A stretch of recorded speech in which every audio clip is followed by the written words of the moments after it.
आराध्य देव के श्री चरणों में वंदन।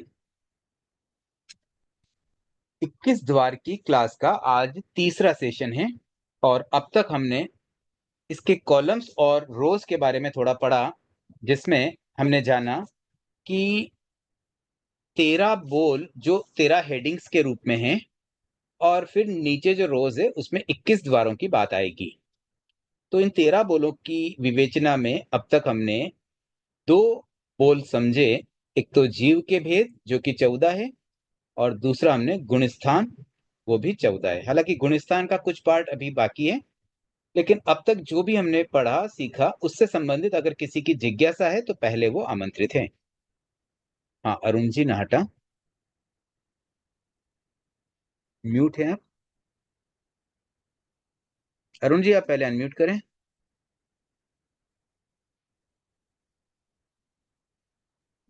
अरुण जी आप म्यूट है, आवाज नहीं आ रही है आपकी। ये इसमें जो 21 द्वार में 102 रो हो रहे हैं, लेकिन यहाँ पर लिखा हुआ 113 बोल कर दिए गए कि 113 बोल कौन से हुए थे। देखिए, जो 13 बोल है ना, उनके जो भेद है उनकी संख्या 113 है, जो हमने पहले सेशन में समझी थी। जैसे जीव के भेद 14, फिर गुणस्थान 14, फिर अच्छा योग उपयोग, इन सब के जो नीचे नंबर्स लिखे ना उनकी टोटल 113 आती है। अच्छा अच्छा अच्छा। ठीक है, और गुणस्थान के संबंध में कोई जिज्ञासा है? अब तक हमने नहीं, 10 गुणस्थान नहीं 12 गुणस्थान समझ लिए थे। एक बार क्विक रिवीजन करते हैं और फिर बचे हुए दो गुणस्थानों को समझते हैं और उससे संबंधित और जो बातें रह गई उसके बारे में भी थोड़ी चर्चा करेंगे।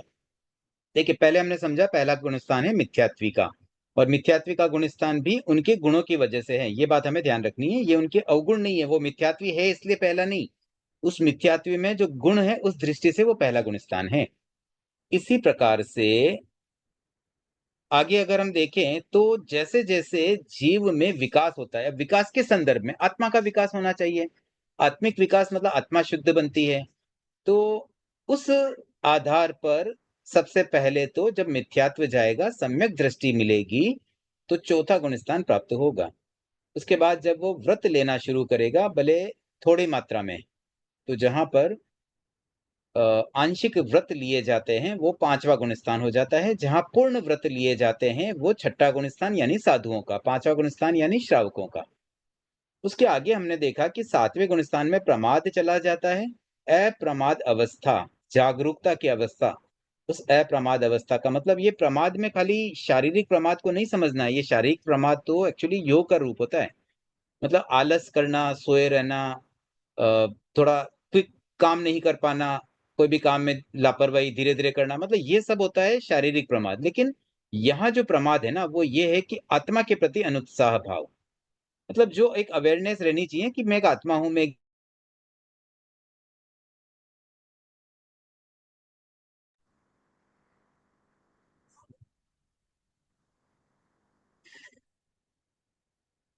ठीक है, बीच में शायद डिस्कनेक्ट हो गया था। तो ये जो अवेयरनेस वाली बात है ना, ये थोड़ा ध्यान रखना है कि प्रमाद का मतलब होता है ये बात को बार बार भूल जाना कि भाई मैं तो एक आत्मा हूं, मैं जीव हूं, मुझे मोक्ष जाना है। ये जो हमारा मेन लक्ष्य होता है ना, ऐसे कहने में हम कहते रहते हैं हाँ मुझे मोक्ष जाना, मुझे मोक्ष जाना, लेकिन actually day to day life में जब हम इस बात को भूला बैठते हैं और हम वैसे काम करने लगते हैं जो हमारी मोक्ष जाने में बिल्कुल सहायक नहीं है, तो उस अवस्था को हम प्रमाद कह सकते हैं। और ये प्रमाद साधुओं में भी होता है। साधु भी दीक्षा ले लेते हैं, उनको पता हमने दीक्षा ले ली, घर छोड़ दिया, अब हमारा लक्ष्य ये है, लेकिन हम भी देखते हैं कई बार साधु में प्रमाद हो जाता है, गलतियां उनसे भी होती है। तो ये जो प्रमाद वाली बात रहती है वो छठा गुण स्थान की है, तब भी उनका साधुत्व है। और जब प्रमाद छूट जाए तो सातवां गुण स्थान आ जाता है। उसके बाद हमने चर्चा की थी आठवां, नौवां, 10वां, तीन गुण स्थानों में कषाय अल्प होते हैं। कषाय का एक दूसरा नाम मोह कर्म भी होता है, मोह कह दें, मोहनीय कर्म कह दें। तो इससे भी आ, इसका जो हल्कापन है, मतलब ये कम होना, ये स्टेप बाय स्टेप होता है, तीन पार्ट में। आठवें में मोटे रूप से कषाय समाप्त हो जाते हैं। 90वें में जो तीन कषाय है, क्रोध मान माया, ये समाप्त होते हैं। 10वें में लोभ समाप्त होता है। तो इस तरह से तीन पार्ट उसको कर दिया गया है, क्योंकि कषाय को हटाना इतना आसान नहीं, और उसमें भी दो मेथड बताए गए, एक उपशम श्रेणी, एक शपक श्रेणी।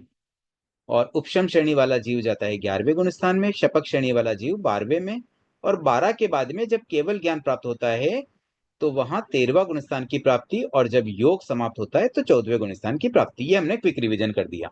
हाँ सुनीता जी। जब 8, 9 और 10 में कषाय छूटते हैं तो मोह कर्म भी छूट जाता है पूरा 9 में, और सॉरी 10 में 10वें गुण स्थान में पूर्ण मोह छूट जाता है। पूर्ण मोह देखिए दो मेथड है ना, अगर उपशम श्रेणी से जीव आगे बढ़ता है हाँ ना तो फिर छूटता नहीं है, हाँ वो हाँ हाँ। दब जाते हैं, पूर्ण रूप से मोह दब जाता है। और अगर शपक नहीं, श्रेणी से आगे बढ़ा, उपशम में, हाँ हाँ, शपथ श्रेणी अगर लेता है तो 10वें गुण स्थान में पूर्ण मोह छूट जाता है और सीधा 12वें में चला जाता है, ऐसा है क्या? हाँ हाँ 10वें के अंत में, 10वें गुण स्थान ओके। में तो लोभ थोड़ा बच जाता है, और 10वां जैसे समाप्त हुआ, जैसे लोभ समाप्त हुआ 12वां गुण स्थान आ जाएगा। ओके, थैंक तो अब दो गुण स्थान को और समझते हैं। देखिए क्या होता है ना, चौथे गुण स्थान से दो परिस्थितियां बनती हैं। मतलब जैसे हम भी हमारे लिए सोचे भी हमें अगर सम्यक्त्व है तो क्या ये हमारा सम्यक्त्व परमानेंट रहेगा या कभी छूट भी सकता है। तो इसमें दो विकल्प हैं, या तो परमानेंट रहेगा या छूट सकता है। तो परमानेंट कब रहता है, जब हमें क्षायिक सम्यक्त्व मिले। ठीक है, क्षायिक एक शब्द है, क्षय से बनता है क्षायिक, जैसे समाज से सामाजिक, धर्म से धार्मिक, वैसे ही क्षय क्षायिक। तो क्षायिक सम्यक्त्व अगर प्राप्त हो जाए तो फिर उसका सम्यक्त्व कभी छूटता नहीं है। ये एक बात हो गई। दूसरा विकल्प क्या हुआ कि अन्य सम्यक्त्व की दशा में, जैसे क्षयोपशमिक या औपशमिक, इन सम्यक्त्व में वह वापस छूट जाते हैं, मतलब ये टेम्पररी मिलता है। तो क्या स्थितियां बनती है कि जब सम्यक्त्व छूटता है तो वहां पर दो तरह की परिस्थितियां बनती हैं। एक तो वह स्थिति कि अब बस सम्यक्त्व जाने ही वाला है, और सम्यक्त्व जब छूटने वाला होता है तो उसकी जो आखिरी अवस्था है, अंतिम पॉइंट, उसे कहते हैं सास्वादन सम्यक दृष्टि गुणस्थान। मतलब सम्यक्त्व का केवल एक स्वाद बच गया, मतलब पहले वो जीव सम्यक्त्वी था। इसका मतलब क्या कह सकते हैं कि दूसरे गुण स्थान में जो भी जीव है वो पहले सम्यक्त्वी था, यानी कि वो चौथे से आया है, ये कंफर्म हो गया। और अभी भी सम्यक्त्व है, अभी भी उसमें सम्यक्त्व का थोड़ा स्वाद बचा हुआ है, स्टिल सम्यक्त्वी है, लेकिन अब जाने वाला है। उसका फ्यूचर क्या है कि अब पक्का वो मिथ्यात्वी बनेगा। तो ये स्थिति जिस जीव की होती है ना, उसको दूसरा गुणस्थान की अवस्था कहेंगे। सास्वादन मतलब सम्यक्त्व का स्वाद रह गया है बस।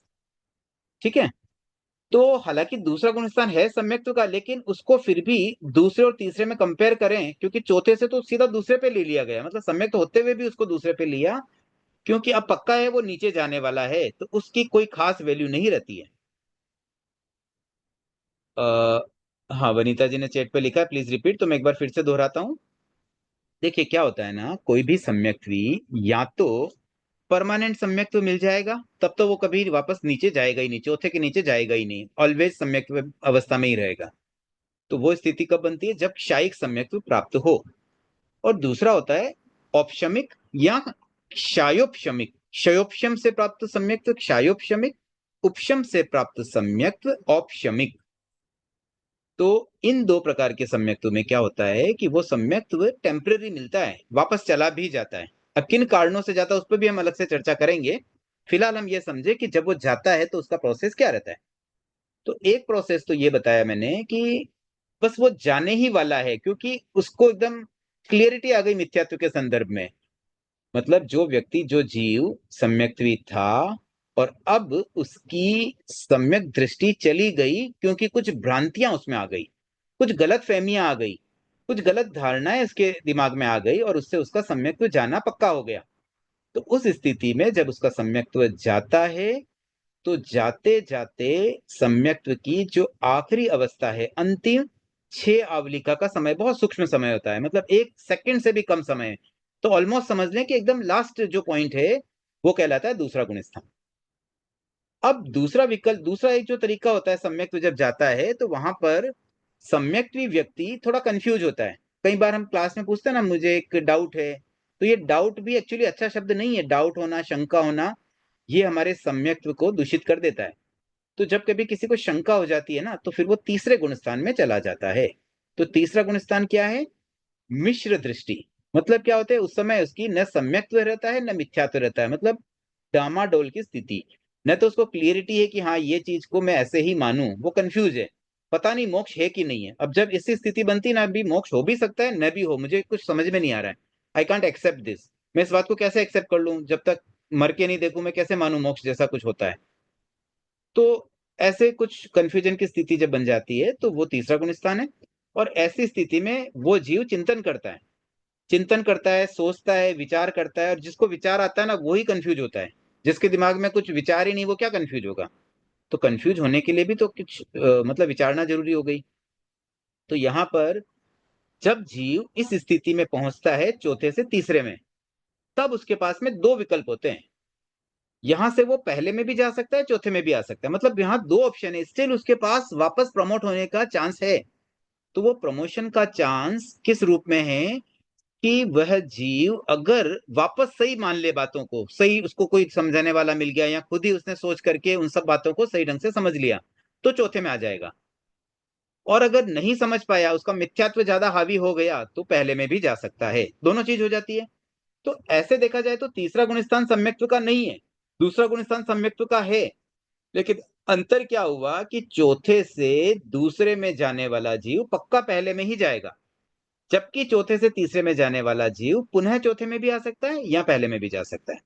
तो इस आधार पर इस चीज को समझाने के लिए ही मानो दो गुणस्थान बीच में डाल दिए गए, कि उसको समझो कि तीसरे को बड़ा माना गया, क्योंकि अगर कोई व्यक्ति गलत है या उसको कोई कंफ्यूजन है, बट उसमें अभी भी चांसेज है, अपॉर्चुनिटी है कि वो वापस सही रास्ते जा सकता है, तो वो बड़ा है उस व्यक्ति से जिसका अब पतन पक्का है, निश्चित पतन वाला दूसरा गुणस्थान है।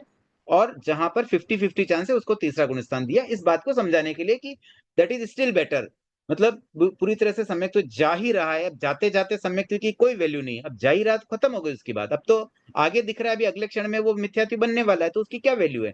उससे तो वो बेटर है जो भले अभी सम्यक नहीं हो, लेकिन उसमें 50% चांसेस तो है सम्यक बनने का। तो इस तरह से दूसरे और तीसरे गुण स्थान का वर्गीकरण आता है। तो ये मैंने 14 गुण स्थान की बात बताई। अब जिज्ञासा के क्रम में सरिता जी। हाँ सर, जय जिनेन्द्र। सर, जो ये सास्वादन संवेग में जो जीव जाता है, तो चौथे से ही जाएगा या ऊपर वाले गुणस्थान से भी वो दूसरे में जा सकता है? जैसे ऊपर के जो गुणस्थान है, पांचवा छठा, तो वहां से भी वो दूसरे में जा सकता है? हाँ जा सकता है, डायरेक्ट भी जा सकता है, मतलब सम्यक्त्व की कोई भी अवस्था हो, चौथे गुण स्थान के हाँ ऊपर सब सम्यक्त्व की अवस्था ही है ना। तो हाँ। सामान्यतया दूसरे गुण स्थान में जीव चौथे से, पांचवे से और छठे से, तीन गुण स्थान से आ सकता है डायरेक्टली। पांचवे से सीधा आ सकता है, छठे से सीधा आ सकता है, चौथे से सीधा आ सकता है। इसके ऊपर वाले गुण स्थान से डायरेक्ट दूसरे में नहीं आता है। ठीक है सर, थैंक यू सर। हाँ कमलेश जी।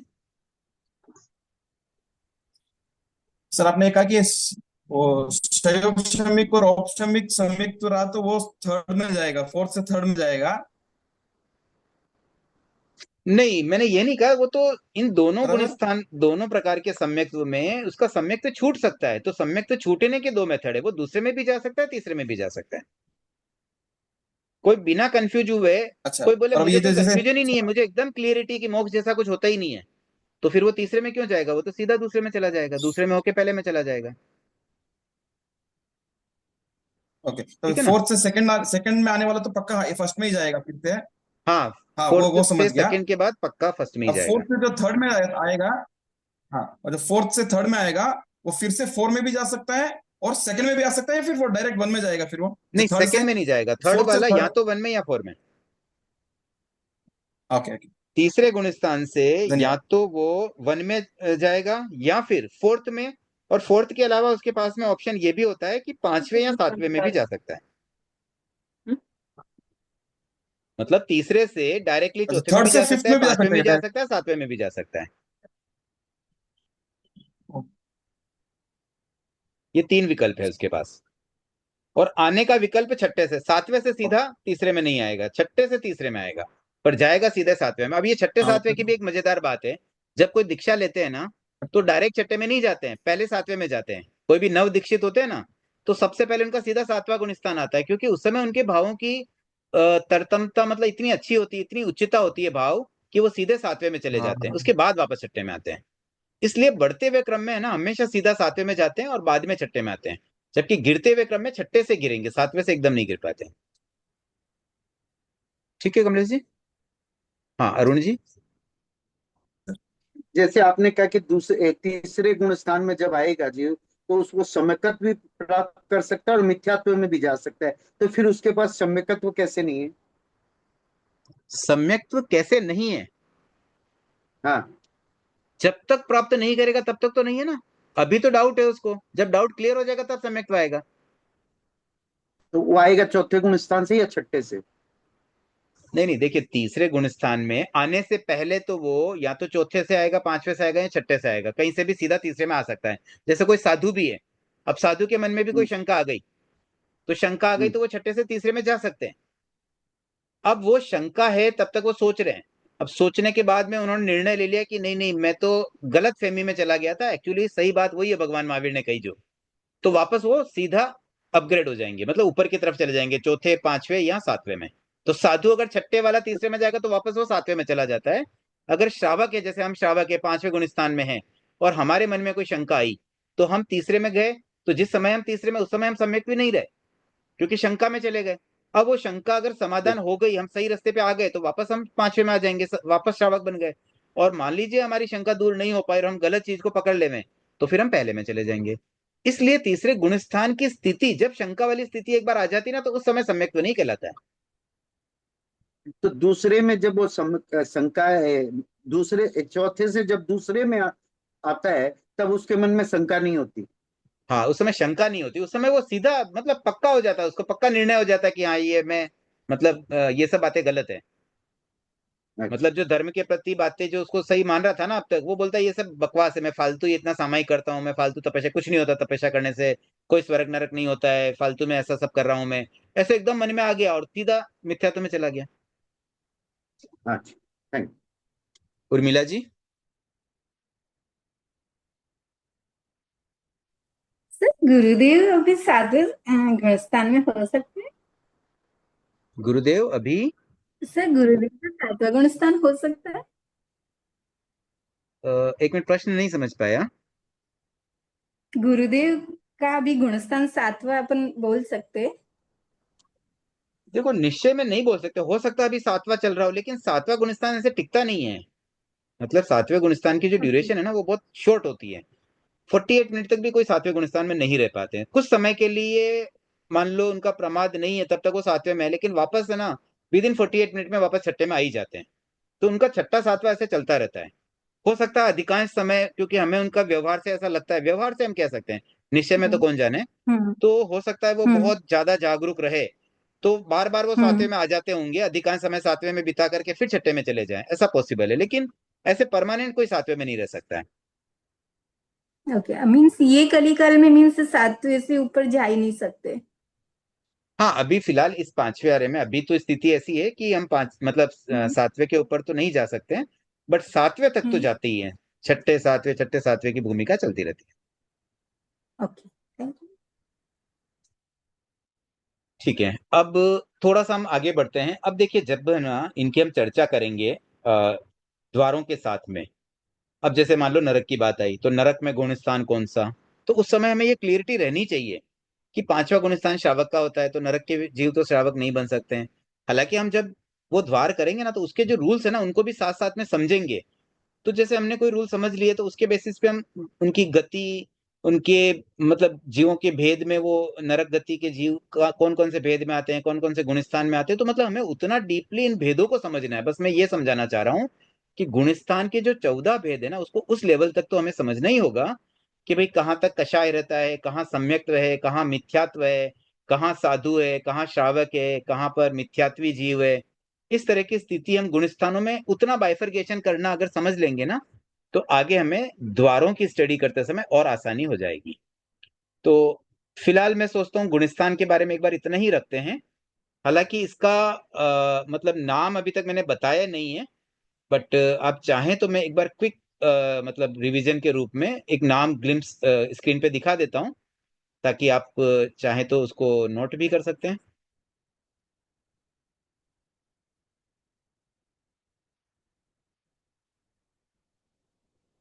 मतलब आप स्क्रीनशॉट ले लीजिए, नोट करने की अभी जरूरत नहीं है। वैसे तो बुक्स में मिल ही जाते होंगे, बट फिर भी आप एक सुविधा के लिए, जैसे हमने पहले जो भी 13 बोलों का परिचय में पहले तो ये 13 बोलों के नाम ये सब हम कर चुके हैं। इसी में मैंने गुणस्थानों में ये 14 नाम ऐड किए हैं। तो आप चाहें तो इसका एक स्क्रीनशॉट लेकर के मैं एक बार बोल भी देता हूं वैसे तो। देखिए, पहला है मिथ्या दृष्टि, मतलब मिथ्यात्वी की जो दृष्टि है उसके आधार पर इसका नाम मिथ्या दृष्टि है। दूसरा है सास्वादन सम्यक दृष्टि, मतलब जिसमें सम्यक्त का थोड़ा स्वाद रह जाता है। तीसरा है मिश्र गुणस्थान, मतलब वो मिश्र अवस्था है, मिक्स है। दो किस किस का मिश्र हुआ, सम्यक्त और मिथ्यात्व का। चौथा अविरति सम्यक दृष्टि, अविरति का मतलब होता है जो व्रत नहीं करते हैं। पांचवा है देशवृत्ति, देशवृत्ति का मतलब जो आंशिक व्रत करते हैं। देश शब्द का मतलब होता है आंशिक, जो आंशिक व्रत करते हैं। छठा है प्रमत्त संयत, प्रमत्त मतलब जो प्रमाद युक्त है, जिनमें प्रमाद होता है उस व्यक्ति को कहते हैं प्रमत्त। और संयत मतलब साधु, जो संयमी हो। तो जो प्रमादी है और साधु है, संयमी है, वो होता है प्रमत्त संयत। फिर सातवां है अप्रमत्त संयत, मतलब अप्रमादी साधु, अप्रमादी संयमी। तो जहां प्रमाद समाप्त हो जाता है वो अप्रमादी संयमी यानी कि अप्रमत्त संयत, सातवां गुण स्थान आ गया। फिर निवृत्ति बादर, मतलब मोटे रूप से कषायों से निवृत्त होना। फिर अनिवृत्ति बादर, मतलब वहां पर जो बचे हुए कषाय है उससे भी छूट जाना। उसके बाद में सूक्ष्म संपराय, संपराय कहते हैं लोभ को। तो 10वें गुण स्थान में थोड़ा सा एक लोभ रह जाता, सूक्ष्म लोभ। उसके बाद 11वां गुण स्थान है उपशांत मोह, मोह का मतलब कषाय, कषाय जो उपशांत अवस्था में है, जिसके कषाय उपशांत हो जाए वह स्थिति 11वें गुण स्थान की। और 11वां गुण स्थान वीतराग का गुण स्थान। फिर है क्षीण मोह, मतलब मोह पूरी तरह से समाप्त हो जाए, क्षीण हो जाए, क्षय हो जाए। फिर सयोगी केवली, केवली तो है बट सयोगी है, योग के साथ है, जहां पर योग रह जाता है वो सयोगी केवली। उसके बाद अयोगी केवली, जहां योग भी समाप्त हो जाए। तो ऐसे, मतलब पहले अर्थ समझकर अब नाम पढ़ेंगे ना तो थोड़ा और आसान हो जाएगा नामों को समझना। नहीं तो इनिशियली मुझे ऐसा लगता है कि पहले नाम क्यों सिखाए जाते हैं, मतलब मैं जब बचपन में मुझे नाम सिखाया गया मुझे कुछ समझ में नहीं आया, नाम याद कर लिए, रट्टा मार लिया, सब याद थे, कोई भी पूछ लेता बताओ चौथा गुण स्थान कौन सा, सोच के बता देता हाँ ये वाला है, बट और कुछ पल्ले नहीं पड़ता था। तो मैंने सोचा कि पहले हम इसका मीनिंग समझे, बाद में नाम समझ लेंगे, क्योंकि भगवान महावीर भी ऐसे ही करते थे। जब वो प्रवचन देते ना तो वो केवल अर्थ बताते थे, उसके सूत्र तो बाद में गंधर गुम्फित उनके शिष्य मिलकर के उनके नोट्स बनाते थे कि इसका शॉर्ट में ये नोट्स हो गया। भगवान ने कभी आगम के सूत्र नहीं बोले अपने मुंह से, उन्होंने तो सीधे अर्थ ही बताया। तो इसलिए मुझे लगा हम भी उनकी शैली को फॉलो करें, तो मैंने भी आज पहले अर्थ बता दिए, अब हम नाम पर आए। अब मुझे लगता है शायद नाम आपको और इजी समझ में आ रहे होंगे, हालांकि अभी भी कुछ कुछ टफ लग सकते हैं। तो मैं तो कभी ज्यादा प्रेशर नहीं करता हूँ, याद रखने के झंझट में नहीं पड़ना। अब तो बस एक बार बस गो थ्रू कर ले, लिख लें, कभी ऐसे याद करने का मन हो तो कर भी सकते हैं। हाँ मुक्ता जी।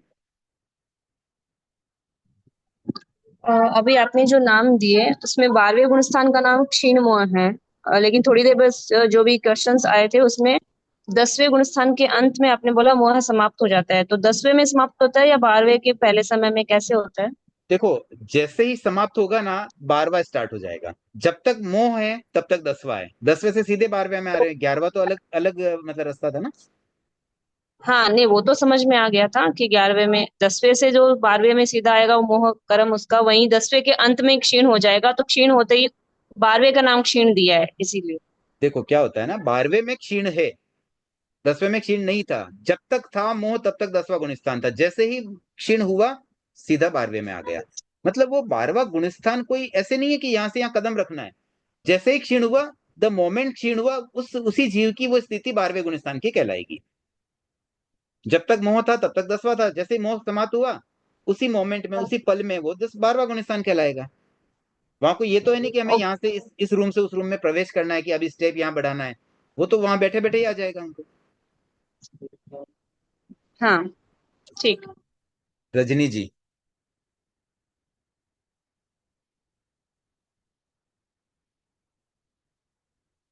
रजनी जी म्यूट है आप। सर मुझे पूछना था, औपशमिक समत्व में कौन सा गुण स्थान रहता है?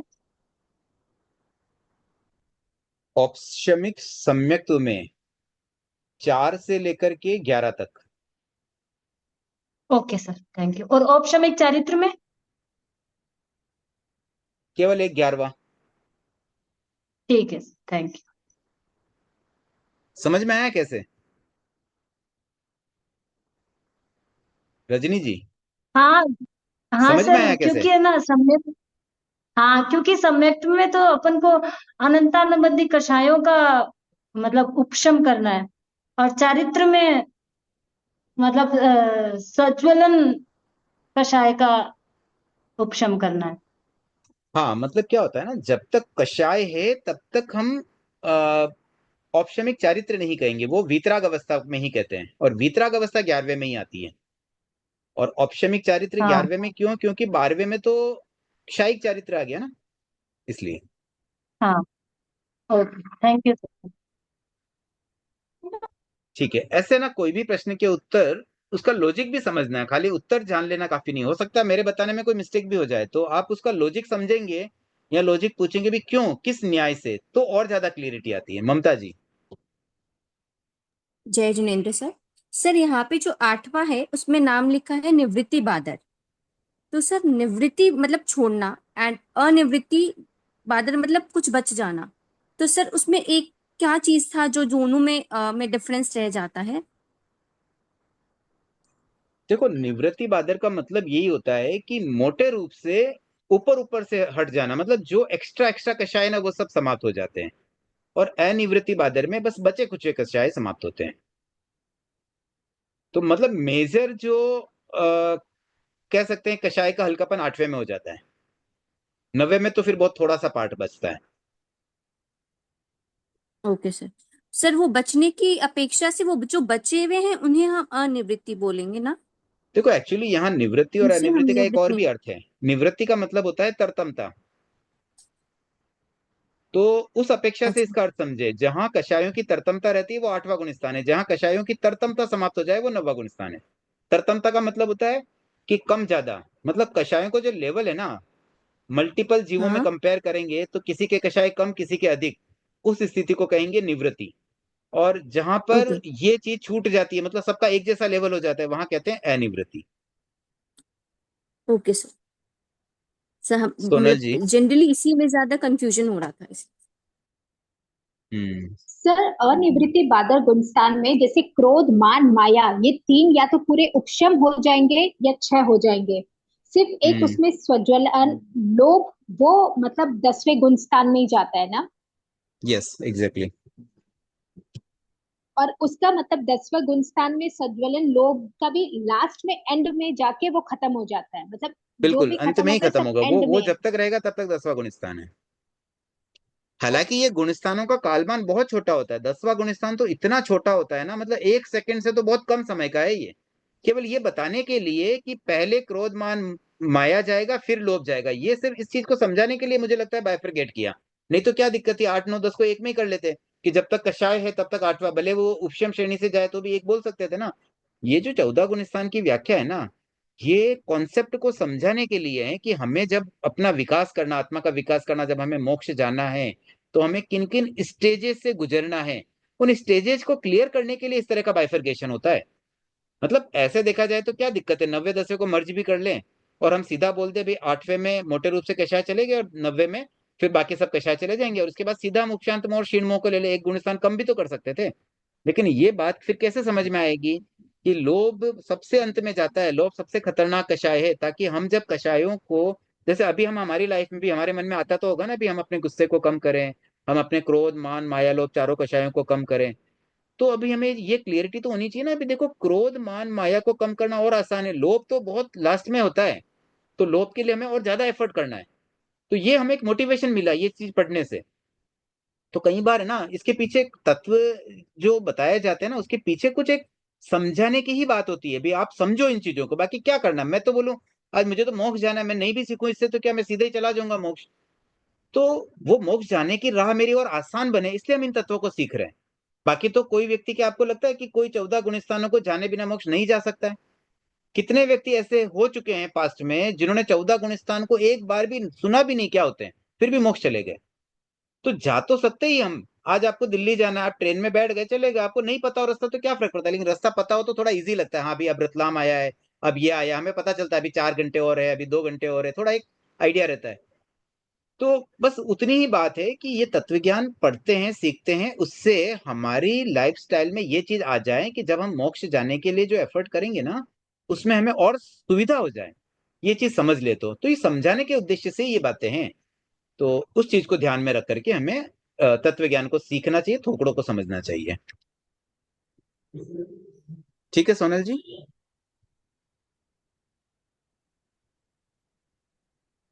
हाँ कामिनी जी। जय जिनेन्द्र सर। सर 12वें गुणस्थान में जीव आने के बाद वापस पीछे जाएगा या सीधा 13वें में वापस जाएगा? पीछे नहीं जाता है, 12वें पे आने के बाद तो पक्का वो आगे ही जाएगा। मतलब 12वें से 13वें में जाएगा, 13वें से 14वें में जाएगा, यही उसका क्रम रहेगा। पीछे नहीं जाएगा, पीछे जाने के कोई चांस नहीं है फिर उसमें बिल्कुल चांस 12वें नहीं, में एक आने बार के। 12वें में चले गए आप एकदम निश्चिंत हो जाओ। फिर आप किसी को भी बोल सकते हो मेरा मोक्ष जाना पक्का है। आज हम बोले ना तो थोड़ा अभी डाउटफुल है। मतलब जब तक 12वें में नहीं पहुंचे ना, एकदम गारंटी नहीं है कि हम मोक्ष चले जाएंगे। ऐसे हमारी मन में भावना भले हो, लेकिन गारंटी वाली बात वहां जाके हो जाती है। अब गारंटी, अब मोक्ष जाना ही जाना है, और इसी भाव में जाएगा। सरिता जी। हाँ सर। सर औपसमिक सम्यक तो चौथे से 11वें गुणस्थान तक है। तो जैसे अभी जो लास्ट मेरा प्रश्न था उसमें दूसरे गुणस्थान में जीव छठे से 5वें से और चौथे से जा सकता है। तो जो 11वें गुणस्थान से जो गिरेगा, तो सर क्या पहले वो छठे में आएगा उसके बाद दूसरे में, जैसे छठे 5वें चौथे तीनों में से किसी में आके फिर वो दूसरे में जाएगा? हाँ बिल्कुल, 11वें वाला जीव सबसे पहले या तो सीधा चौथे में जाएगा अगर डेथ हो जाए तो, या फिर 10वें में हाँ, आएगा, डेथ दो हो जाए स्टेप तो रहती है। चौथे में। अब हाँ। 10वें वाला फिर नीचे जाएगा, ऐसे स्टेप बाय स्टेप नीचे जाते हैं। दूसरे में आने के मैंने बताया अच्छा। 3 ही रास्ते हैं, चौथा पांचवा छठा। उसके ऊपर वाले गुणस्थान से डायरेक्ट दूसरे में नहीं आता, क्योंकि 7वें में अप्रमाद अवस्था, अप्रमाद अवस्था से कोई सम्यक ऐसे कैसे चला जाएगा ना। ठीक है सर। ठीक है। Thank you. कामिनी जी आपकी और कोई जिज्ञासा है? जिज्ञासा के बाद लोअर हैंड कर दिया करें। तो ये आपने स्क्रीनशॉट ले लिया होगा या नोट कर लिए होंगे, तो मैं एक बार इसकी शेयरिंग को ऑफ करता हूँ। टीना जी अपनी जिज्ञासा रखें। हाँ, मुझे आपने जो इसके पहले वाला जो भेजा था ना, उसका मैंने स्क्रीनशॉट नहीं ले पाई और अपने आगे ग्रो तो कर दिया, तो मुझे या तो उस नहीं, आज आज मैंने खाली इतना ही दिखाया है। इससे पहले वाला तो कल की क्लास में दिखाया जा चुका है, तो कल की वीडियो से यहाँ आप पर एक मैं बार देख कल लेंगे। की क्लास अटेंड नहीं यूट्यूब कर पे, पाई थी। यूट्यूब पे देख लेना, उसमें मिल जाएगा। ओके। ठीक है। तो गुण स्थानों के बारे में काफी कुछ चर्चा हो गई, अब हम आगे बढ़ते हैं। अगला बोल क्या है? योग। योग 15 बताए गए हैं, तो योग क्या होता है उसको समझ लेते हैं। योग का मतलब होता है एक्टिविटी।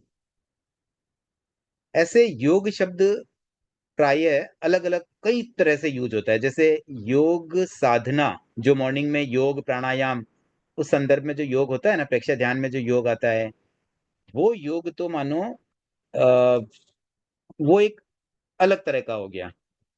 दूसरा एक योग होता है, जैसे टोटल को हम गणित में मैथमेटिक्स में जब ऐड करते हैं ना 2 नंबर को, तो 4 और 4 का योग कितना हुआ, तो ऐड करने को भी हम योग कहते हैं। यहाँ जो योग शब्द है ना, देखिए जैन धर्म में बहुत सारे ऐसे पारिभाषिक शब्द होते हैं जो स्पेसिफिकली जैन दर्शन में ही काम आते हैं। तो ऐसे डे टू डे लाइफ में उन शब्दों का कुछ अलग अर्थ हो सकता है, और जैन पारिभाषिक शब्द के अनुसार अगर उसको समझते हैं तो उसकी परिभाषा कुछ अलग हो सकती है। तो ये थोड़ा सा हमें ध्यान रखना होगा। तो यहाँ जो योग शब्द आता है ना, उसका अर्थ होता है एक्टिविटी। एक्टिविटी का मतलब क्या? 3 तरह की एक्टिविटी हो सकती है, मन की एक्टिविटी, वचन की एक्टिविटी और शरीर की एक्टिविटी। तो शरीर की एक्टिविटी तो हम बहुत पॉपुलर है, शरीर से हम जो भी क्रियाएं करते हैं, whatever activity we do, उसको प्रवृत्ति भी कहते हैं हिंदी में। तो शरीर से होने वाली ऑल एक्टिविटी, जैसे हम मान लीजिए हाथ हिलाया, खड़े हो रहे हैं, चल रहे हैं, अंदर जो इंटरनल एक्टिविटी चल रही, ब्लड सर्कुलेशन, हार्ट बीट, श्वास लेना, ऐसे बहुत सारी चीजें जो बॉडी में होती रहती है, वो सारी, तो जैसे हिचकी आना, ऐसे कितनी चीजें शरीर की एक्टिविटी हो सकती है। तो ये सब आ जाता है काय योग में। फिर एक होता है वचन योग, मतलब मुंह से जब हम कुछ बोलते हैं तो हमने कुछ एक एफर्ट किया और उससे कोई शब्द निकले, वो शब्द अन्य व्यक्ति तक पहुंचे, तो ये बहुत एक मजेदार सा प्रोसेस कह सकते हैं। जैसे मैं अब कुछ बोल रहा हूं, मैं वचन योग के बिना कैसे क्लास लूं?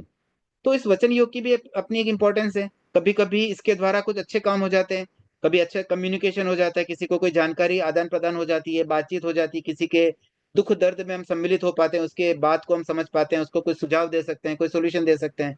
और कभी कभी इसी वचन योग से हम कुछ गलत काम भी कर लेते हैं, किसी को झूठ बोल दिया, उसको तकलीफ हो जाए।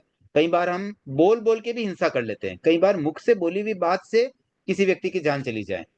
तो वचन योग से कभी पाप भी हो सकता है, कभी अच्छा भी हो सकता है, दोनों चीजें हो सकती है।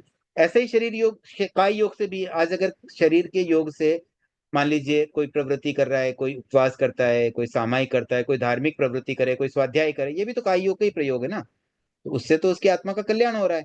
और वही कोई काय योग से किसी को थप्पड़ मार दे, कुछ कोई किसी को बंदूक से या तलवार से कोई मतलब जीवों की हिंसा कर दे, तो ये सब भी तो इसी से हो सकता है। तो योग ऐसी चीज है ना जिससे हम पॉजिटिव भी काम कर सकते हैं, नेगेटिव भी कर सकते हैं। ये जैसे काय योग से, वैसे ही वचन योग से भी है। और ऐसा ही मनोयोग से भी होता है। अब मनोयोग में क्या होता है, ये दिखता तो नहीं है। देखो काय योग तो क्या हमें नजर आता है, हमारा हाथ हिल रहा है, किसी और का भी हम शरीर का मूवमेंट देखते हैं तो वी रिकॉग्नाइज इट। वचन का भी पता चल जाता है, हमें सुनाई देता है वो क्या बोल रहा है, अच्छा बोल रहा है, बुरा बोल रहा है, गालियां दे रहा है, अच्छी बातें बोल रहा है, कुछ प्रवचन कर रहा है, कुछ धर्म की बात कर रहा है, सब समझ में आ जाता है। तो वी कैन फाइंड आउट कि वचन योग में पॉजिटिव चल रहा है कि नेगेटिव चल रहा है, और काय योग में भी पॉजिटिव नेगेटिव को हम रिकॉग्नाइज कर पाते हैं। लेकिन मनोयोग होता है ना, उसको पकड़ पाना बहुत कठिन है। हम जैसे सामान्य ज्ञान वाले व्यक्ति तो क्या समझ पाए ना किसके मन में क्या चल रहा है। अब कोई चेहरे पे तो स्माइल है और मन में सोच रहा है कि बस मौका मिले ना इसको मार डालूं।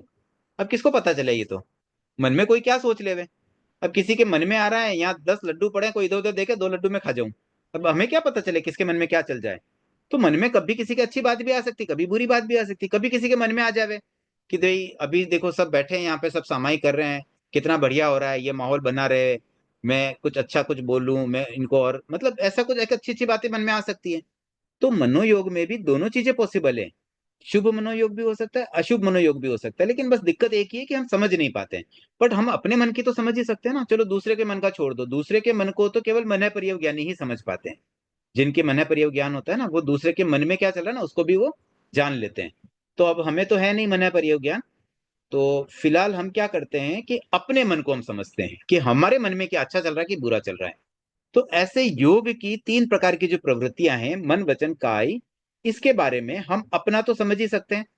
तो ऐसे आप थोड़ा कोशिश करें, जैसे एक टास्क ले लें होमवर्क के रूप में, कि क्लास के बाद मतलब अगले 24 घंटे के लिए ये टास्क, अगली क्लास होने तक, या जैसे जब भी आपको अवसर मिले, मतलब ऐसा नहीं कि पूरे टाइम करना है, कभी 15 मिनट के लिए आप नोट डाउन करें कि मैंने शरीर की जो प्रवृत्ति है कि ना उसमें से शुभ क्या हुई, अशुभ क्या हुई। जैसे कभी आप फ्री हो गए भी, पिछले 2 घंटे में मैंने शरीर से क्या क्या अच्छा किया, क्या क्या बुरा किया। ऐसे ही वचन से मैंने क्या क्या अच्छा किया, क्या क्या बुरा किया। और फिर मन से भी कि मेरे मन में क्या क्या बुरे विचार आए, क्या क्या अच्छे विचार आए। इसको आप नोट डाउन करें तो अपने को समझ में आता है। तो इसके पीछे एक रीजन यही है कि इस योग को हम पकड़ें कि होता क्या है, ये एक्टिविटी कैसे योग काम कर रहा है। तो एक छोटा सा टास्क मैंने आपको दिया है, आप कल वापस मुझे बताइए, मतलब आप जो जो भी लिखेंगे ना, लिख करके मुझे आप व्हाट्सअप करें कि भाई हमने लिखा हमारे मतलब पिछले 1 घंटे या 2 घंटे के टास्क में, कि जब भी आपको समय मिले, 10-15 मिनट का टाइम मिला पिछले 1 घंटे 2 घंटे में, आपने मन में वचन में और काया में किस तरह से अच्छा है बुरा क्या क्या किया, वो आप मुझे बताना। तो ये एक हो गया काम। अब हम इसमें और आगे बढ़ते हैं कि अब योग के तो यहाँ 15 प्रकार लिखे गए हैं, ये तो 3 ही प्रकार हुए मन वचन काय योग की। तो 15 किस आधार पर होते हैं कि इनके वापस है ना फर्दर डिवीजन है। तो जैसे मन की प्रवृत्तियां 4 प्रकार की बताई गई है, और वचन की भी 4 प्रकार की, दोनों कॉमन है। तो हम पहले वचन का समझ लेते हैं, सिमिलर मन का भी हो जाएगा। तो ये 4 क्या क्या होती है कि कोई अगर कुछ बोल रहा है, या तो वो सत्य बोलेगा या असत्य बोलेगा, या मिक्स भी बोल सकता है कि पार्टली ट्रूथ है, आधी बात सही है आधी गलत है, तो हम उसको क्या बोलेंगे, मिश्र। और चौथी चीज ये हो सकती है कि न सत्य है न असत्य है, तो उसको हम ले लेंगे चौथी कैटेगरी में, व्यवहार। तो ऐसा कैसे हो सकता है कोई चीज सत्य भी ना हो असत्य भी ना हो। जैसे मान लीजिए किसी को इंस्ट्रक्शन दिया कि जाओ वो पानी की गिलास वहां से हटा दो, तो इसमें कुछ सच झूठ की बात ही नहीं, खाली इंस्ट्रक्शन था। या किसी से प्रश्न पूछा कि बताओ तीसरे गुण स्थान का नाम क्या है, तो इसमें सच सच झूठ नहीं है। तो ऐसे कुछ कुछ अपनी व्यवहार में कुछ और ऐसी बातें होती है जिसमें कोई स्टेटमेंट नहीं है, like we are asking, we are instructing, तो वो सारी चीजें व्यवहार वचन योग में आ जाएगी। सत्य में क्लियरली जो ट्रूथ होगा वो सत्य वचन योग में आएगा, क्लियरली जो फॉल्स स्टेटमेंट है, जो गलत बात बोल रहे हैं, झूठ बोल रहे हैं, वो आ जाएगा असत्य वचन योग में। और मिश्र में ऐसी बात जो आधी सत्य है आधी गलत है। अब आधी का मतलब 40% सही भी हो सकती है, 60% सही भी हो सकती है, मतलब कितना भी परसेंट हो, आंशिक सत्य आंशिक असत्य, मतलब उस पूरे स्टेटमेंट में कुछ अंश सत्यता का है और कुछ अंश असत्यता का है। तो ऐसी स्थिति में उसे कहते हैं मिश्र। जैसे महाभारत में एक बार कहा गया ना, अश्वत्थामा मारा गया, तो वो उसके बाद मतलब उतनी सी बात को हिडन कर दी, आदमी नहीं हाथी, मतलब एक हाथी भी था उसी नाम का, तो सामने वालों को ये गलत सूचना दे दी कि भाई उनका उनका जो कोई एक उनका साथी था वो मर गया, जबकि वो साथी नहीं मरा था, वो कोई हाथी मरा था। अब वो निराश हो गए और उस निराशा में वो एकदम घबरा करके हार गए। तो ऐसे ये छल कपट जहां होता है ना, वहां पर इस तरह की बात अक्सर आती है, मिश्र बात, कि भाई आधी बात ऐसे बोल दो आधी वैसे बोल दो, तो हम मतलब कोई कह दे तो हाँ भी मैंने तो सही कहा था, ये भी बोलने को मिल गया और बात भी हमारी उसमें गलत बात भी डाल दी। तो ये भी बात एक्चुअली अच्छी नहीं है, मतलब शुभ योग में नहीं आती मिश्र बात भी। तो सत्य वचन योग या व्यवहार वचन योग ये दो तो है शुभ योग, और असत्य और मिश्र ये दोनों है अशुभ योग। तो दो अच्छी बातें दो बुरी बातें, तो आप जब कल लिस्ट बनाएंगे तो उस आधार पर आप वर्गीकरण कर पाएंगे। अगर आपने कोई बात मिश्र बोली है या मिश्र सोची है तो उसको भी आप अशुभ में ले लें। तो अपने को शुभ अशुभ दो वर्गीकरण ही करना है, चार का वर्गीकरण जरूरी नहीं है टास्क के लिए तो। बट यहाँ चार का मतलब आप समझ गए ना, कि एक तरफ सत्य है एक तरफ झूठ है एक तरफ मिक्स है, और चौथी बात जो इंस्ट्रक्शन या क्वेश्चन से संबंधित जहां पर कोई सत्य या असत्य दोनों ही पॉसिबल न हो। अब ये चार बातें तो हो गई वचन योग की। अब सिमिलर यही चार बातें मनोयोग में भी बैठ जाती है। मन में भी जब हम विचार करते हैं ना, तो उसमें कोई बात मन में सोचते हैं, उसमें सत्य अगर सोचा तो सत्य मनोयोग, असत्य सोचा तो असत्य मनोयोग, और मिश्र सोचा तो मिश्र मनोयोग, और उसमें भी व्यवहार मनोयोग हो सकता है। मन में सोच लिया कि कोई आ जाए तो मैं पानी मंगवा लूं, कोई आ जाए तो मैं फैन चलवा दूं, फिर मैं बैठा हूं मैं लेटा हुआ हूं, अब मेरी तो हिम्मत नहीं हो रही है, मैं बीमार हूं, कोई आए तो मैं उसको बोलूं भी मुझे पानी पिला दे, कोई आए तो मैं उसको कहूं दवाई दे दे। तो इस तरह का सोचे तो ये व्यवहार मनोयोग हो गया। तो ऐसे मनोयोग और वचन योग के चार चार भेद मिलकर के हो गए टोटल 8। अब बचे 7 और भेद जो होते हैं काय योग के, मतलब शरीर की एक्टिविटीज। तो शरीर की एक्टिविटीज के 7 भेद का आधार थोड़ा अलग तरह का, यहां पर सत्य असत्य की बात नहीं है। यहां बात ये होती है कि किस प्रकार के शरीर से प्रवृत्ति की जा रही है, कौन सा शरीर काम में ले रहे हो। तो शरीर कौन सा होता है, शरीर तो एक ही है ना भाई, हमारा जो शरीर है वही काम लेंगे, पड़ोसी के शरीर से थोड़ी काम करते हैं। लेकिन इस शरीर के भी कुछ भेद होते हैं। तो हमारे आगमों में शरीर के 5 भेद बताए गए हैं। इन 5 भेदों को पहले समझ लेते हैं, फिर काय योग की 7 भेद को भी समझ लेंगे। तो पहला तो है औदारिक, दूसरा वैक्रिय, तीसरा आहारक, उसके बाद तेजस और कार्मण। तो इन 5 प्रकार के शरीरों का बेस क्या होता है, थोड़ा सा बेस समझ लेते हैं। एक तो होता है औदारिक शरीर, तो जैसे हमारा शरीर है, या तिर्यंश जितने भी दिखते हैं ना, एनिमल्स हो प्लांट्स हो, इन सब के शरीर को भी औदारिक शरीर कह सकते हैं। इवन एकेंद्रीय जीवों का शरीर भी औदारिक शरीर ही है। तो मनुष्य और तिर्यंश इन दोनों प्रकार के जीवों के जो डिफॉल्ट शरीर उन्हें मिलता है, बाय डिफॉल्ट जो शरीर हमें दिखाई देता है, स्थूल शरीर जो एक मोटा शरीर है, वो कहलाता है औदारिक शरीर। इसी प्रकार से सिमिलरली देवता और नारकी जो हमारे आंखों के सामने तो नहीं है, हमने आंखों से कभी देवताओं को देखा नहीं होगा, आपने देखा हो तो मुझे नहीं पता है, मतलब मोस्टली तो हम ऐसे प्राय देवताओं को आंखों से नहीं देख पाते हैं, और नारकी को जीवों को देखना तो पॉसिबल ही नहीं है। देवता तो फिर भी कभी आ जाए तो देख भी सकते हैं, पॉसिबल हो सकता है, बट प्राय नहीं देखते हैं।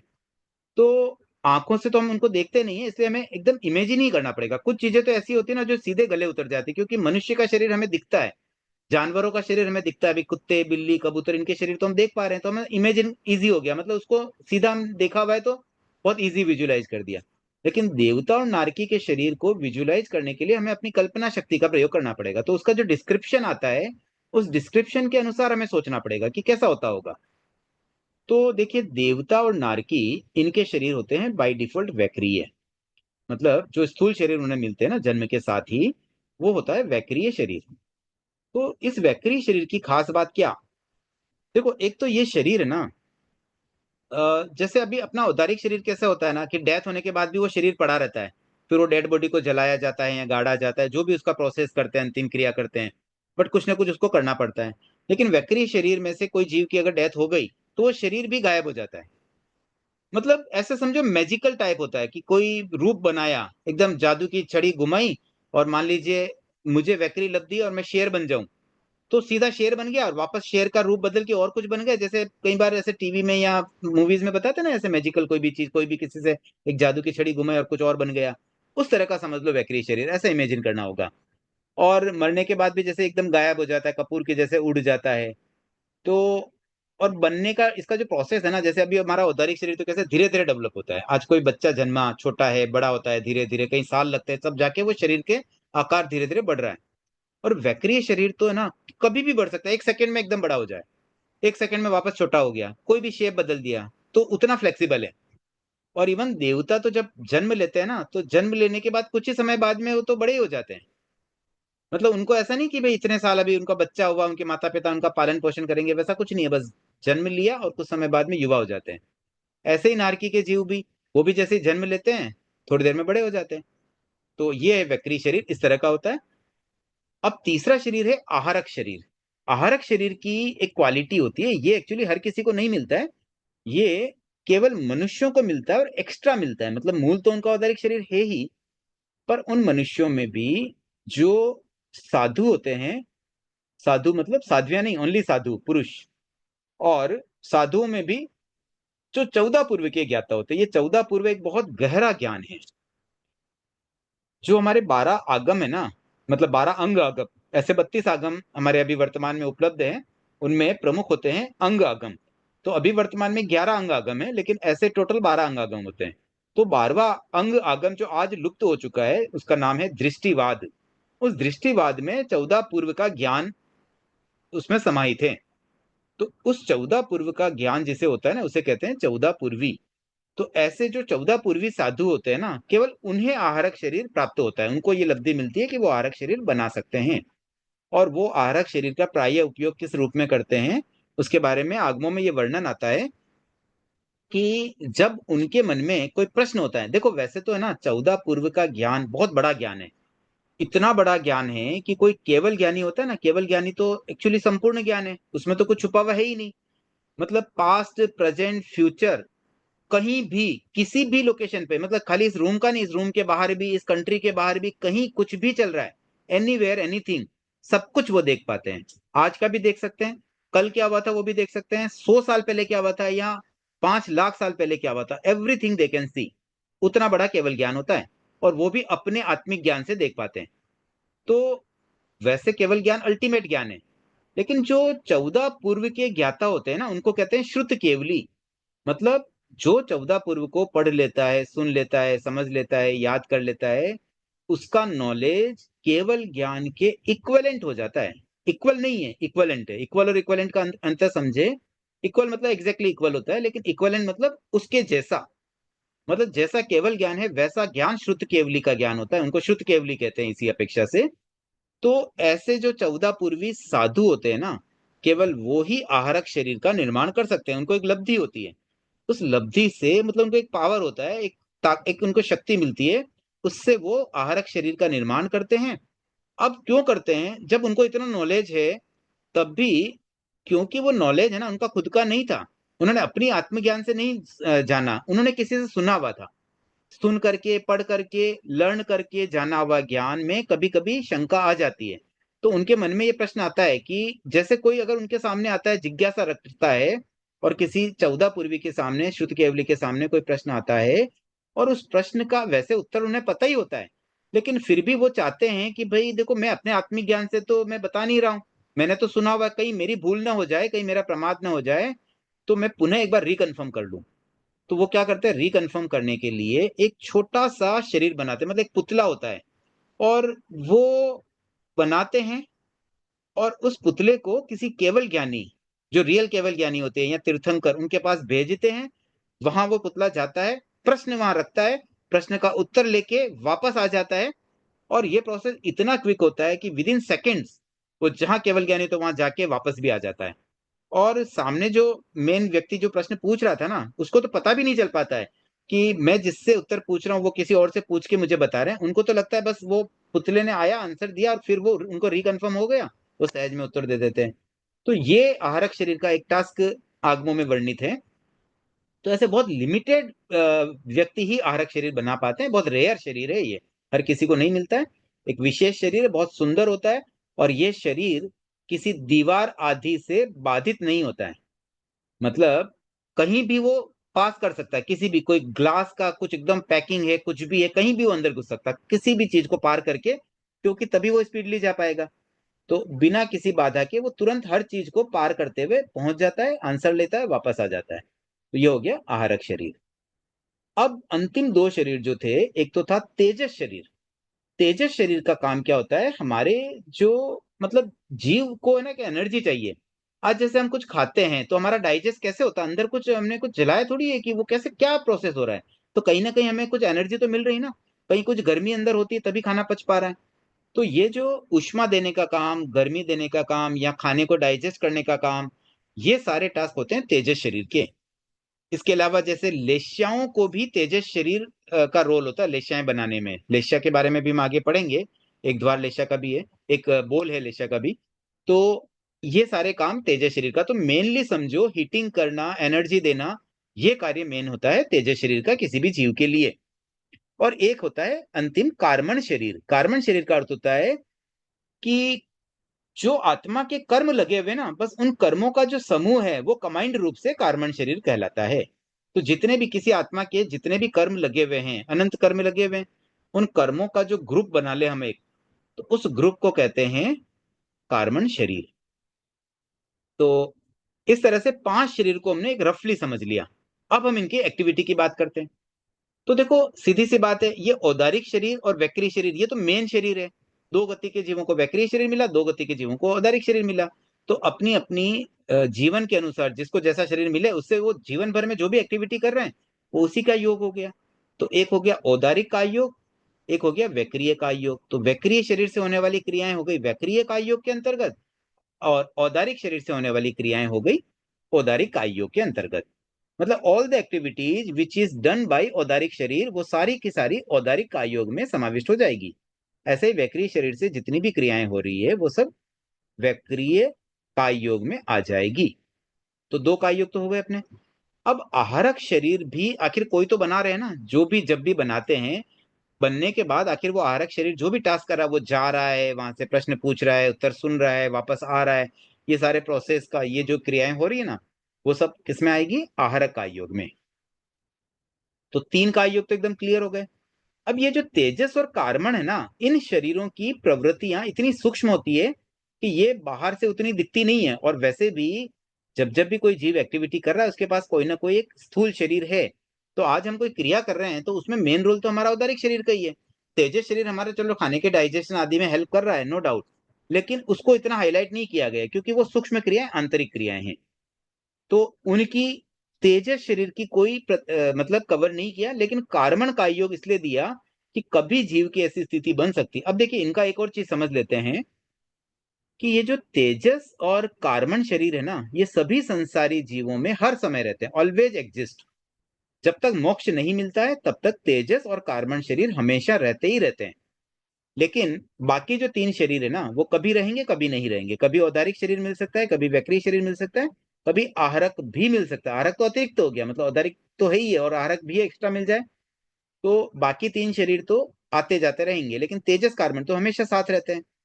तो कभी अगर ऐसी स्थिति बन जाए कि जीव के पास कोई स्थूल शरीर न हो, जैसे कहीं डेथ हुई और कहीं अब आगे जाना है, नया जीवन लेना है, उसके बीच में कोई अगर गैप आ गया जहां पर उसके पास शरीर नहीं बना, तो वो स्थिति बन सकती है ऐसी। तो उस समय क्या होगा, कार्बन का योग हो जाएगा। इसी प्रकार से एक और प्रोसेस होता है केवली समुद्घात का। एक स्पेशल प्रोसेस होता है केवली समुद्घात। अभी उस पर ज्यादा चर्चा नहीं करूंगा, खाली शब्द को सुन लेते हैं कि केवल ज्ञानी एक प्रोसेस करते हैं जिसके द्वारा उनके बचे हुए कर्मों को थोड़ा वो कम कर देते हैं। क्योंकि केवल ज्ञानी तो अब मोक्ष जाने वाले हैं, और थोड़े बहुत कर्म जो उनके बच जाते हैं ना, उसको अलाइनमेंट करना पड़ता है। मतलब क्या क्या होता है ना कि जैसे कोई केवल ज्ञानी मानो अभी 5 महीना और रहने वाला है या 1 साल और जीने वाला है, और उसके आयुष्य कर्म के आधार पर तय हो गया कि अभी उसका 1 साल का आयुष्य बचा है, बट उसके जो और कर्म है जैसे नाम कर्म, गोत्र कर्म, वेदनीय कर्म, ये 3 कर्म और रह जाते हैं। मान लो वो कर्म जो पहले के बंधे हुए हैं वो कुछ ज्यादा है जो 1 साल में नहीं भोगे जा सकते हैं, तो फिर वो मरेगा कैसे? जब मरने जाएगा आयुष्य तो खत्म हो गया, बाकी कर्म बच गए, तो मुक्त कैसे हो पाएगा? मुक्त होने में तो चारों कर्म का साथ में विलीन होना जरूरी है, कि भाई जिस मोमेंट पे एक आयुष्य कर्म खत्म हो उसी मोमेंट पे बाकी 3 कर्म खत्म होंगे, तभी तो वो जीव जाके मोक्ष जाएगा। नहीं तो फिर तो वो अलाइनमेंट गड़बड़ा जाएगा कि आयुष्य तो खत्म हो गया, जीव अब जीव क्या करे, कहाँ जाए? अब जी नहीं सकता और कर्म काटे कहाँ? तो इसलिए ये अलाइनमेंट होना बहुत एकदम परम आवश्यक है। तो केवल ज्ञानियों का तो अभी मोक्ष जाना तो पक्का हो जाता है, 12वें गुण स्थान के बाद 13वें में आते हैं तब केवल ज्ञानी बनते हैं, और अब उनका मोक्ष जाना कंफर्म है। और उनकी एक निश्चित जो भी आयुष्य खत्म होगा, आयुष्य भी कम ज्यादा नहीं होता उनका, तो जब भी उनका आयुष्य पूरा होगा उसके साथ में बाकी 3 कर्मों का अलाइन करने के लिए ही केवली समुद्गत का प्रोसेस होता है। और इस प्रोसेस में बहुत सिंपल सा प्रोसेस है। इसमें क्या करते हैं, जो अंदर की आत्मा है ना, उस आत्मा के साथ कर्म तो लगे हुए ही है, तो इस औदारिक शरीर से आत्मा को बाहर निकाला जाता है, और उस आत्मा को है ना पूरे लोक में, मतलब इतनी बड़ी जगह पे जाके उसको ऐसे जोर से झटका देके वापस ले लिया जाता है। तो जैसे हम कपड़े को झटकते हैं ना तो उसका पानी वहीं छूट जाता है, वैसे ही जो अतिरिक्त कर्म होते हैं ना वो सब वहीं छूट जाते हैं, और आत्मा के साथ में उतने ही कर्म वापस आ जाते हैं जितना अब उसके आयुष्य के साथ में सेट हो जाएगा। तो इस प्रोसेस में भी क्या होता है ना, क्योंकि आत्मा को वो पूरे लोक तक फैलाते हैं, इतना बड़ा लोक, वहां तक आत्मा को जब फैलती है ना, तो कुछ ऐसी स्थितियां बनती है अंदर की, मतलब उस पीरियड में, उस ड्यूरेशन में, जब आत्मा बहुत बड़ी हो जाती है और शरीर, औदारिक शरीर बहुत छोटा रह जाता है, तो उस समय फिर औदारिक शरीर काम नहीं करता है, तो उस समय भी कार्बन का योग माना जाता है।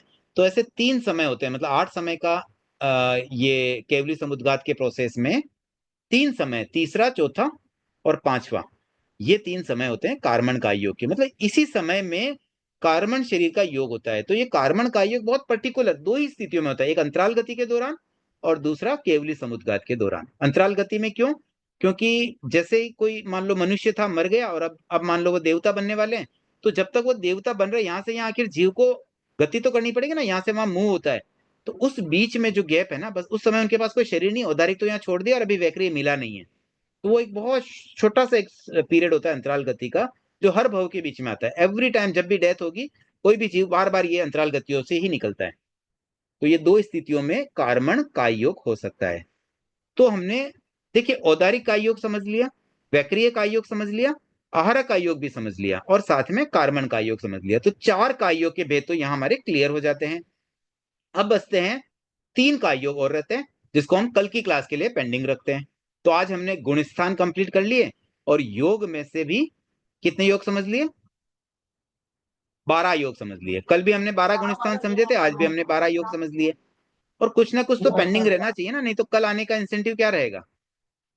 वैसे तो संख्या अच्छी खासी रहती है क्लास में, बट फिर भी थोड़ा थोड़ा मेरी आदत भी है, कुछ चीज छूट जाए तो क्या दिक्कत है, कल एक वापस से रिवीजन भी कर लेंगे और फिर उसके साथ 3 इकाइयों को और समझ लेंगे। तो आज के लिए अब कोई, अब तक जो पढ़ा उसमें कोई जिज्ञासा है तो वो समाहित करके फिर मैं आज की क्लास को एंड करना चाहूंगा। संतोष जी।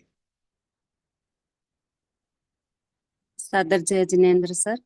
ये जो कार्बन का योग होता है केवलियों के, ये अपने आप होता है या वे करते हैं?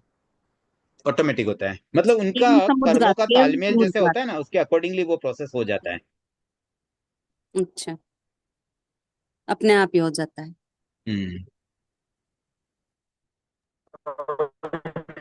ठीक है, चलिए, और कोई जिज्ञासा नहीं है तो आज की क्लास को यही एंड करते हैं।